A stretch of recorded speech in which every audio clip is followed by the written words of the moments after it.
Hey, welcome to Jeremy Snell's recruitment training.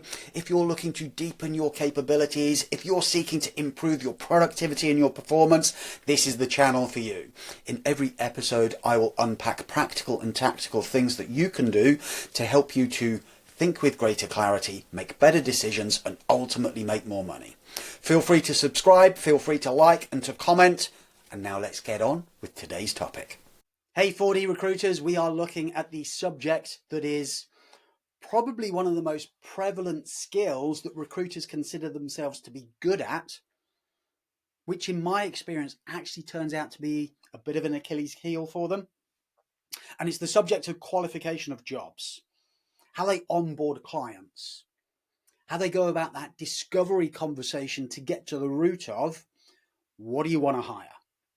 Because at the point of briefing, often clients will have had conversations internally before they got you involved to really think about what do we want to hire? And as they think about what they want to hire, they start to create a need list. These are the things that we believe that we need based upon what we want. Often the conversation about what do we want is an outcome. The conversation about need is what do we think somebody needs to have to generate the outcome. So for example, if you are looking for an engineer and you're looking for an engineer who has experience of creating software, they might have a conversation about what do we want? Well, we need somebody who's able to do really strong bug fixing and to be able to unpick code when work comes back from the testing team. So therefore what we need is we need somebody who has got high levels of attention to detail, and one would expect that they've got at least 3 years experience for us to consider them to be competent enough to be able to find the intricacies of the bug fixes that we've got. So they create this, what do we want as an outcome? And then this pseudo presumption as to what does that mean we need? And if they pass that down the chain to the recruitment business then goes off looking based upon instruction and may start finding people who on the face of it meet the criteria, yet start to fall down through an interview process or tech testing. And the recruiter may find themselves doing the work twice. And they have to do the work twice because it takes a trial and error process for them to get enough of an understanding of the true brief, because unfortunately they got overly fixated on taking the need analysis from the client as to what they believed that they needed to hire, rather than digging deep enough to find out truly what they want. So my emphasis for all of you, and if you're doing this, then that's great. There is still an opportunity to dig a bit deeper. Find out truly, what do you want? And when you talk to people about what they want, it's the goals that they're looking for somebody to be able to achieve. So when you start to ask your client, when you hire somebody, what do they need to be able to deliver in their first 100 days? What do you then expect of them in the next 6 to 12 months? Who do you need them to become in 2 years' time?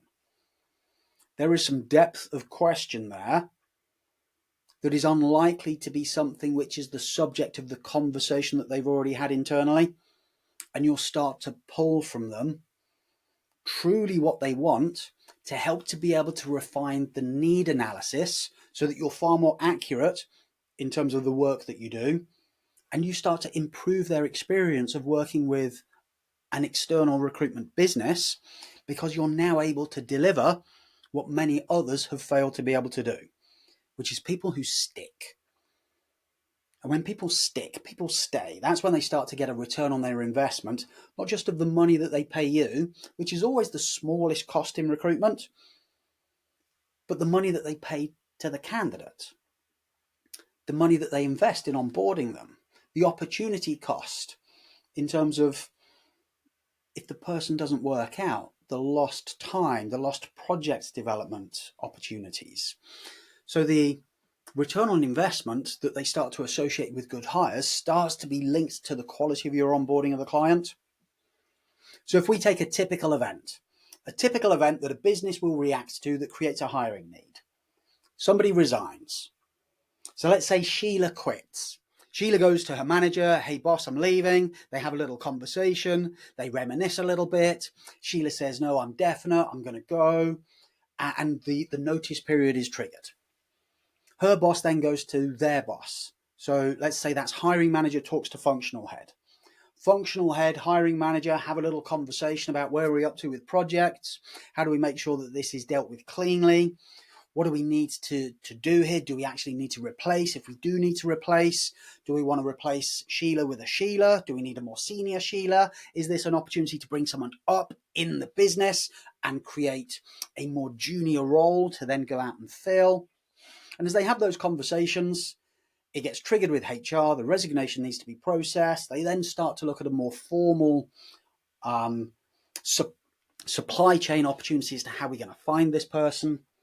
And typically from a resignation to a go-to-market strategy being identified in a business, it takes about 14 days, 2 working weeks. And in those 2 weeks, they agree things like budget, route to market, job description, person specification. And as they do that, they're in danger of perhaps accidentally looking for the shadow of Sheila, because Sheila's moved on. If they really like Sheila and Sheila's been there for 4 years, they may fall into the language of, we need another Sheila. And they start to look at all of the attributes of Sheila, all of the experience of Sheila, and they build a profile which is new Sheila.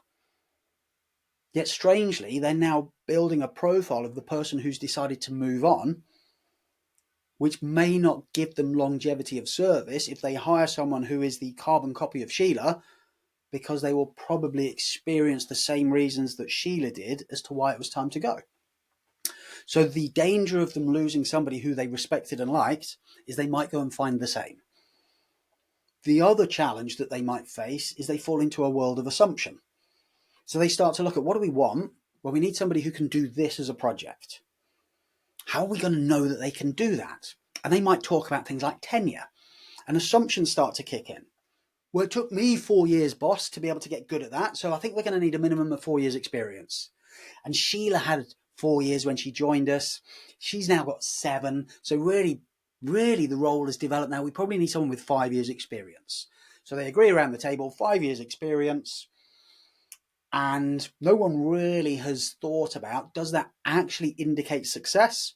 Or could that be a bit of a goose chase that we go on, or we send agencies on, looking for something which doesn't actually indicate capability? And if you get briefed on that job and you're asked to go find someone with 5 years experience, and you duly follow that and you find them people with 5 years plus experience and they're still being rejected, it's because no one has had an adult conversation about, what do you believe somebody with 5 years experience can do that someone with 3 years experience is still developing capability at? Because when you ask that question, they'll tell you, and that is the hiring criteria. In my experience, when I've asked people who are so fixated on tenure, 5 years experience, what do you believe someone with 5 years experience can do that someone with 3 is still developing capability at? They don't know, because they haven't thought about it deeply enough. So when you are that quality-orientated recruiter who truly understands the first D of the 4D recruitment method, which is discovery, we're on a journey to actually discover truly what do you want, to be able to make sure that what they claim is the hiring brief is actually capable of delivering it, so that we protect them from interviewing people who are unsuitable, we protect them from hiring the wrong individual, and we start to exceed their expectations in our ability to be able to deliver, which is the fourth of the 4Ds. So the more effort we put into qualifying 2 things, why are you hiring? And then what are the goals of the successful hire? What do they need to do in those first 100 days? What do they need to be able to deliver in their next 6 to 12 months? And what do you need them to become in 2 years' time? And we test. You say 3 years experience. Talk to me about what you feel that level of tenure actually brings in terms of capability or exposure. And listen. Because you and I both know people who work in recruitment who have 10 years tenure, who are still pretty immature as recruiters, They haven't really developed greatly over the course of the last 6 or 7 years because they're still doing the same things to the same standards. So they might actually be a recruiter with 3 years experience multiplied by 3. And you and I both know people who've been doing it for 2 years or for 3 years. And they are far maturer in terms of what they do. They're far more capable in terms of how they conduct themselves. They're far more productive. Yet they have less than half the tenure of the other individual who's been doing it for 10 years. And the funny thing is, the one who's been doing it for 10 years, that recruiter, they think they know it all because they've got 10 years experience. The one who has 3 years experience, who is far more aware of what they're capable of, is also the one who believes they have far more of a journey to go on, even though they are outproducing the other. And I see it the same in other professions. You know, and I know, we will meet candidates who think they are far better than they really are because they have a false impression of their capability just because of their longevity and their tenure in their job. I feel it is one of the most important things to challenge a client on is the assumptions that they have that revolve around their perceptions as to what tenure brings. And piece by piece, we should be able to help them to truly see this is what you're looking to hire, and very little of that is linked to tenure. We will find people who have the capability to be able to deliver the mission. Their level of tenure in the industry or in their profession becomes moot. It really matters not, because you want to hire someone who delivers an outcome, not hire someone that has a certain level of tenure. And I firmly believe that whenever a company is hiring, they're not actually hiring experience. They're hiring the ability to generate outcomes, and they believe that it is experience that generates outcomes. So the better you understand the outcomes that they're looking for the candidate to be able to create, the more you can provide them with the counsel, the insight, and the consultancy to really look at, this is where we need to start thinking about hiring. Our goal, your goal, my goal, recruitment professionals, is to ensure that you hire somebody that meets your expectations, can deliver the outcomes that you require on a consistent basis, and is motivated to do the work to the right standards so that they have accountability for the quality of what they're doing and can see that this is a long-term opportunity where they can put down some roots so that you get longevity of service. And I appreciate in this modern world, longevity of service is becoming shorter and shorter. Like jobs for life, they just don't seem to be around anymore because people's mobility is higher. What I do think, though, is people seem to be moving from employer to employer because they feel like the mission has been done in terms of personal development and they're on to the next thing. So perhaps if companies thought a little bit more about how do we retain the attention and the services and the discretionary effort of these people, the longer they're likely to stick with us rather than feeling the need to go somewhere else. So your briefing conversation with a hiring manager. Of course, we want to understand from their perspective, what do you want to hire? But what they want to hire and then what they consider that they need to hire becomes two different things. I'm sure you've heard the analogy before, but it is worth repeating. If you go into a DIY store and you're looking for a drill bit, although you are going to trade money for the drill bit, you don't want a drill bit. You want a hole.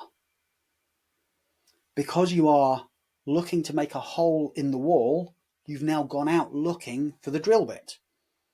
The drill bit is the candidate. That is the thing that they need. The hole in the wall that the drill bit creates is the outcome. If you're fixated on taking an order for their perception as to the drill bit that they need, and you don't actually know enough about the application of the drill bit, which could be as simple as, what are you going to drill the hole in? What is it going to be designed to hold? And therefore, What grade of drill bit do you really need? And the client may have overspec'd the drill bit, and they're looking for a diamond tipped titanium drill bit to make a hole in a piece of plasterboard to hold a picture which weighs less than a kilogram. Or they may have underspec'd it, and they're looking for some high-speed steel to be able to drill a hole in 6 inches of solid concrete, on which they're then going to hang a set of shelves which is going to be holding in excess of 20 kilos in weight. Apologies if you're not into the DIY, apologies if you don't own a drill, but I hope you get where I'm coming from, right? The DIY enthusiast starts with, oh my God, I need a hole in the wall. They then go to their toolbox and realize that they don't have the right tool in terms of the drill bit. So they go out shopping for a drill bit. Client goes, oh my God, I need a new candidate because we have this project, or we have Sheila moving on, or we've just won this customer and we need to be able to deliver it. So I can see the set of outcomes that we're looking to influence here. So therefore I need to go out and get a drill bit. And if they don't have a great deal of experience of being able to do the translation between what do I want, I need to make sure we deliver to that customer, I need to make sure that project gets over the line, I need to make sure I replace Sheila with somebody who is good and stays. They don't have a lot of experience of that because perhaps they've only hired 4 times in the last year into their team for that specific role. Their level of inexperience means that their ability to make that deductive leap from this is what I want to this is what I need becomes flawed. That's why they pay you. They pay you for your ability to help them to be able to do the right assessment of what are we looking to achieve here? So therefore, what do we want to hire? And when you go out into the market knowing exactly what they want to achieve, you now have something which you can sell so much better to people who are good at what they do. No one who is good at what they do wants to hear from a recruiter saying, hi, I'm currently working for a client and they're looking for somebody with a minimum of 4 years experience of welding, right? Because, well, 4 years experience of welding, that doesn't sound particularly exciting. And if they're looking for somebody who's got the 4 years experience and I've already got that, then what's in it for me? Where's the challenge? Where's the opportunity that sits in this? So as we get better at truly assessing the requirement, we'll become better at marketing it, we'll become better at selling it, and we'll become better at helping the client to be able to hire people that properly stick. So as a summary, folks, key things that I would want you to take away from this: challenge the hell out of people who claim to be hiring based upon tenure, because what sits behind it is they don't know the answer to the question. And I promise you, if you're being briefed by somebody who isn't actually fully au fait and understanding the project and the role and its technicalities, they will tell you you don't need to know. I'm sorry to say that when that HR person says, well, you need someone with 5 years experience, and you challenge it and say, what can someone with 5 years do that someone with 3 can't or is still developing capability to do?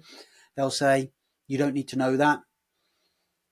So they'll act as if, well, all you need is to be able to count to 5 the number of years on a CV. And if that's what they think your job is, just think how little they value you. Does that make sense? Whereas if you ask the head of or the hiring manager, they would have an answer to that question. It may not be on the tip of their tongue, but they would be able to answer that question. And then avoid the temptation to help them to be able to hire the shadow of a candidate who's leaving.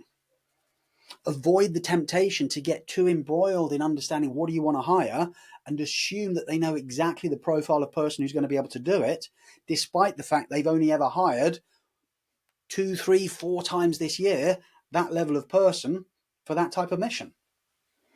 And invest a bit more time in understanding why are you hiring and what are the outcomes that you want to be able to generate.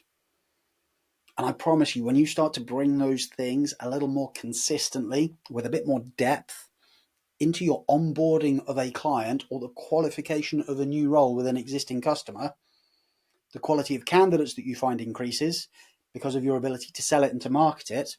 The speed at which you deliver it starts to decrease because you can be far more targeted with picking the right people who can generate the right outcomes.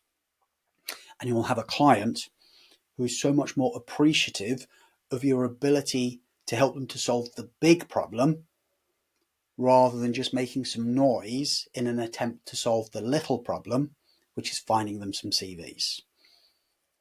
So I'd love to know how you get on with that. I'd love to hear any feedback that you've got. As always, I'll be back next week with another episode. See you all soon. Hey, thank you for watching. If you want to continue to get access to more high quality training and coaching ideas to help you to stay inspired as a recruiter, make sure that you like, make sure that you subscribe, and check out the description below for relevant links to tools, frameworks, and other ideas to keep you moving forward. And I look forward to seeing you on another one very soon.